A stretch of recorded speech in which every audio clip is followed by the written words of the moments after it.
बिस्मिल्लाहिर्रहमानिर्रहीम। अस्सलामुअलैकुम। मेरे चैनल में आपका इस्तकबाल है। वेलकम टू ऐसे टीचिंग जोन। आज की हमारी ये वीडियो है 5वीं जमात की किताब का, इब्तिदाई उर्दू किताब है। उसका हम आज चैप्टर नंबर जो है 22 यानी 22 करेंगे। कुदरती आफात है, ये आखिरी चैप्टर है हमारी। तो आप लोग इस चैप्टर के बाद अगली क्लास की छठी की भी वीडियो देख लीजिएगा। मैंने वो भी वीडियोस बना दिए हैं दोनों किताब के, अपनी ज़ुबान का भी और जान पहचान का भी।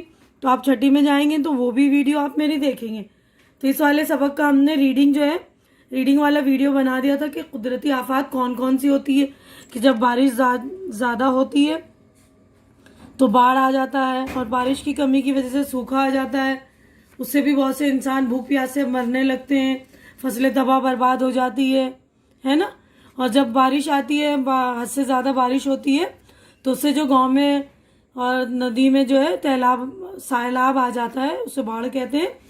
जिससे पूरा जो है गांव शहर तबाह बर्बाद हो जाता है। और एक नई हमने नया लफ्ज़ सुना था, सुनामी। तो ये जो है जापान का लफ्ज़ है ना, ये भी एक कुदरती आफात है कि समंदर के नीचे की जब ज़मीन हिलती है तो समंदर की जो है लहरें बहुत ऊंची ऊंची उठती हैं। तो और ये साहिल से टकराकर बहुत बुरे असर डालती हैं, यानी ख़तरनाक होती हैं लहरें, और जिससे जो है बहुत ही नुकसान होता है। और ये जो सुनामी जो है दिसंबर 2004 में आया था। वो दुनिया के कई हिस्सों में आया था, जिससे जो है हमारा हिंदुस्तान भी महफूज नहीं रहा था। तो पूरा चैप्टर हमने कर लिया था, और अल्फाज मीनिंग भी यानी लफ्ज़ और मायने जो लिखा है वो भी हमने कर लिया था। उसके बाद गौर करने की बात है, उसमें भी यही किताब का पूरे चैप्टर का डिटेल था कि जो दुनिया हमारी बहुत खूबसूरत है, और उसके हुस्न को यानी उसकी खूबसूरती को भी बरकरार रखना भी हमारा ही काम है। लेकिन कुछ आफतें जो इसे बर्बाद कर देती, कुदरती आफतें जिन पर जो हमारा कोई जोर नहीं चलता। तो हमें क्या करना चाहिए, ज़्यादा से ज़्यादा जो है पेड़ पौधे लगाने चाहिए, जंगलों की हिफाजत करनी चाहिए, पानी के जो ज़ख़ीरे हैं उनकी हिफाजत करना चाहिए। ज़्यादा पानी नहीं बहाना चाहिए, बिला ज़रूरत पानी नहीं बहाएं, है ना। उसको संभालें, बेदर्दी से पेड़ नहीं काटें, है ना। तो हम आगे बढ़ते हैं। आज हम करेंगे सोचिए और बताइए, यानी यहाँ सवाल जवाब शुरू हो रहे हैं ये। तो हम सवाल जवाब की तरफ बढ़ते हैं। आज हम सवाल जवाब शुरू करेंगे, ठीक है। तो देखिए पहला सवाल है खुश्क साली।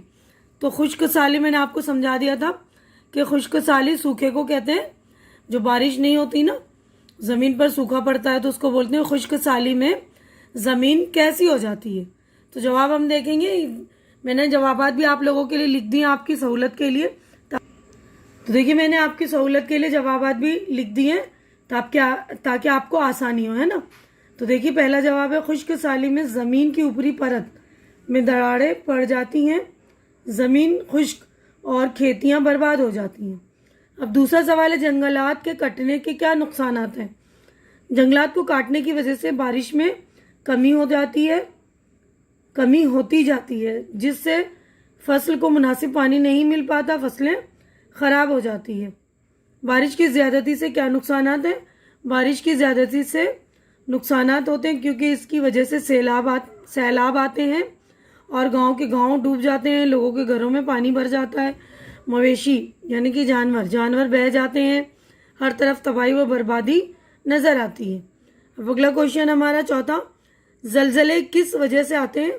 ज़मीन की ऊपरी परत बज़ाहिर जुड़ी हुई होती है, ये कई बड़े बड़े टुकड़ों में बटी होती है। इन टुकड़ों को ज़मीन की प्लेटें कहा जाता है। ज़मीन के अंदर और इसके ऊपर होने वाली तब्दीलियों की वजह से ये कभी कभी एक दूसरे से टकरा जाती हैं या एक दूसरे से कुछ दूर चली जाती हैं। इसी वजह से जलजले आते हैं, यानी ज़मीन फट जाती है ना, उसी को जलजला बोलते हैं, भूकंप जो बोलते हैं। अगला क्वेश्चन हमारा पांचवा देखिए, सुनामी के क्या असबाब हैं। असबाब यानी वजह, क्या वजह होते हैं। जब समंदर के नीचे ज़मीन हिलती है तो इससे पूरे पानी में हलचल पैदा होती है और बड़ी बड़ी लहरें उठती हैं, और यही लहरें सुनामी की शक्ल इख्तियार कर लेती हैं। साहिल के टकराने के बाद हर तरफ तबाही व बर्बादी कर देती है, ठीक है। अब आगे बढ़ते हैं हम। देखिए अगला हमारा क्वेश्चन है खाली जगहों को सही लफ्ज़ से पुर कीजिए।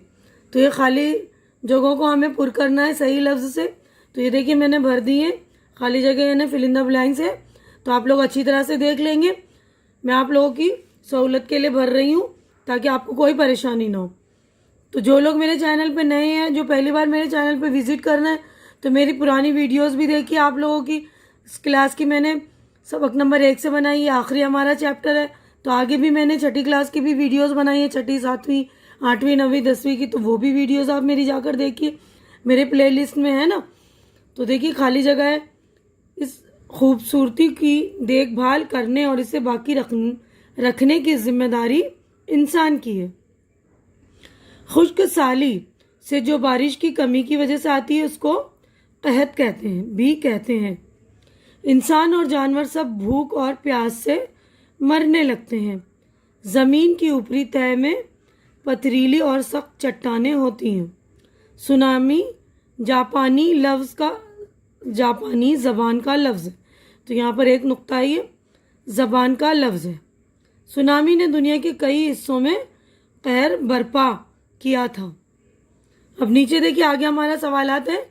नीचे लिखे हुए लफ्ज़ों के वाहिद लिखना है, यानी हमें प्लूरल दी हुई है, आपको सिंगुलर लिखनी है ना, यानी एक वचन लिखना है, ठीक है ना। वाहिद का मतलब होता है एक चीज़ और जमा का मतलब होता है एक से ज़्यादा, है ना। तो देखिए यहाँ मकानात, इसकी वाहिद मकान, जंगलात जंगल, आफात आफत, निशानात निशान, खतरात खतरा, नुकसानात नुकसान, असरात असर, मालूमात मालूम। ठीक है, तो आप लोग अच्छी तरह से देख लेंगे। अब हम अगले सफ़े पर चलेंगे।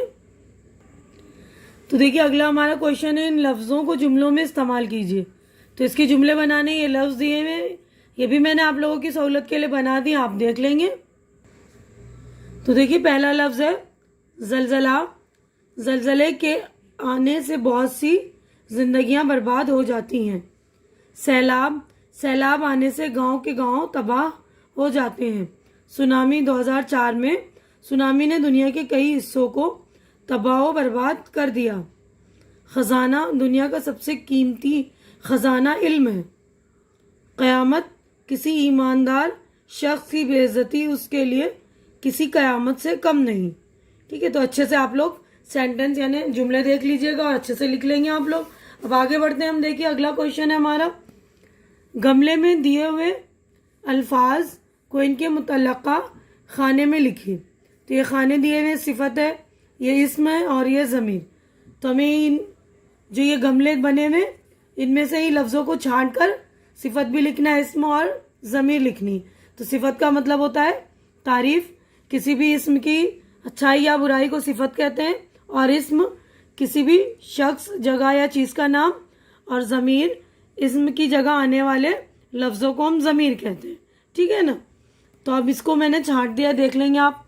देखिए सिफत है पुरफ़िज़ा, ठंडा, ज़रख़ेज़, घने, ख़राब, पथरीली, बंजर, सख्त। अब उसके बाद देखिए इसम है यानी नाम, सुनामी, चट्टाने, जंगलात, वादियाँ, मवेशी, पत्थर, पानी, परत। उसके बाद ज़मीर जो इसम की जगह बोले जाते हैं, जैसे हमारे, अपनी, वो, इस, आप, हमें, हम, तुम। ठीक है, तो आप लोग अच्छी तरह से देख लेंगे, ठीक है ना। और मैंने अपने ग्रामर की प्लेलिस्ट में सिफत, इस्म और ज़मीर भी बना दिए, वो भी आप लोग जाकर देखिए, समझ में आपको अच्छी तरह से आ जाएगा। बहुत डिटेलिंग में मैंने समझा दिया। अब अगले पेज की तरफ आते हैं हम। देखिए इन लफ्ज़ों के जोड़े बनाइए। तो हमें जोड़े बनाने, मैचिंग है ये। तो ये मैंने देखिए इसको मिला दिया, सुनामी समंदर, कहत मौत, बारिश सैलाब, आतिशफिशा लावा। ठीक है, अच्छी तरह से आप लोग चेक करके लिखेंगे। अपनी कॉपी अगर बुक है तो बुक में लिखिए, नहीं तो आपको कॉपी में लिखना है। ठीक है ना। अब देखिए अगला क्वेश्चन है हमारा, सही बयान के सामने सही और गलत के सामने गलत का निशान लगाइए। तो राइट रॉन्ग का निशान है, जैसे ट्रू फॉल्स होता है ना, वो वाले निशानात है। तो आपके पास बुक है तो बुक में करिए, क्योंकि बहुत सारे बच्चे ऐसे हैं जिनके पास बुक्स नहीं है ना, तो इस वजह से मैं वीडियो बना रही हूँ ताकि आप लोगों की हेल्प हो सके।